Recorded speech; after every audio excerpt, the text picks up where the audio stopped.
Police पर पत्थर चलाया गया, गाड़ियां जलाई गईं, दंगा भड़काने की कोशिश की गई। हल्द्वानी की ये वो खबरें हैं जो नेशनल मीडिया आपको अपनी स्क्रीन पर दिखा रहा है। लेकिन इन खबरों के अलावा भी हल्द्वानी का एक सच है जो अभी पर्दे के पीछे है, जो आपसे छुपाया जा रहा है। जी हाँ, मस्जिद और मदरसे को सील करने, उसको तोड़ने के बीच का भी एक सच है जो आपको नहीं बताया जा रहा। आखिर मामला इतना कैसे बढ़ गया कि देखते ही गोली मारने का ऑर्डर दे दिया गया। 2000 राउंड फायरिंग करनी पड़ी, मशीन गन का इस्तेमाल करना पड़ा।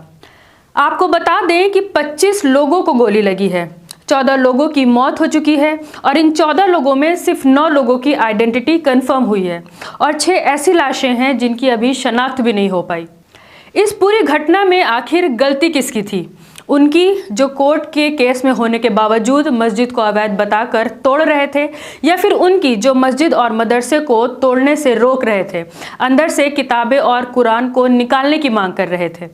दरअसल इस केस में कुछ कानूनी दांवपेच है। पूरे मामले को समझने के लिए उन्हें समझना बेहद जरूरी है। रेलवे ने हाई कोर्ट में ये दावा किया था कि ये ज़मीन उनकी है और लोगों ने अवैध कब्जा कर रखा है। फिर हाई कोर्ट ने उस जगह पर बने इमारत को एनक्रोचमेंट बता दिया और उन्हें डिमोलेशन का ऑर्डर दे दिया। इसके बाद हल्द्वानी के रहने वाली साफिया मलिक और दूसरे लोगों ने कोर्ट में याचिका दायर की और नगर निगम की नोटिस को चुनौती देते हुए उसे कैंसिल करने की मांग की। याचिका में ये कहा गया था कि उनके पास 1937 की लीज है, यानी आज़ादी से पहले की लीज है, जो मलिक परिवार से उन्हें मिली है। सरकार उस पर कब्जा नहीं ले सकती। इस पिटीशन पर 14 फरवरी को सुनवाई होनी थी। यहाँ पर आपको ये भी बताते चले कि ये पूरा मामला सुप्रीम कोर्ट में भी था। सुप्रीम कोर्ट ने डेमोलेशन पर रोक लगाते हुए नोटिस जारी करके रेलवे और उत्तराखंड सरकार से जवाब मांगा था। सुप्रीम कोर्ट ने कहा कि आप सिर्फ 7 दिनों में ये जगह खाली करने के लिए कैसे कह सकते हैं।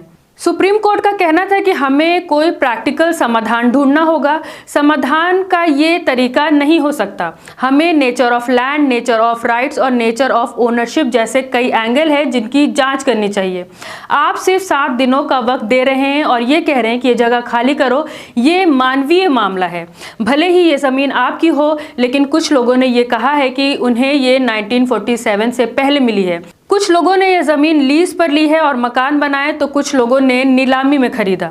आखिर उनका क्या होगा? आप 7 दिनों में जगह खाली करने के लिए कैसे कह सकते हैं?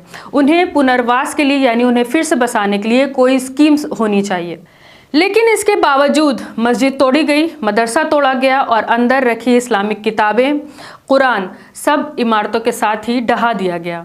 मैं हूं रुबा अंसारी और आप देख रहे थे मिल्लत टाइम्स। इस रिपोर्ट से आपको ये समझ आ गया होगा कि हल्द्वानी में जो कुछ भी हुआ, जितनी जानें गईं, ये सब प्रशासन की जल्दबाजी और लापरवाही का नतीजा है।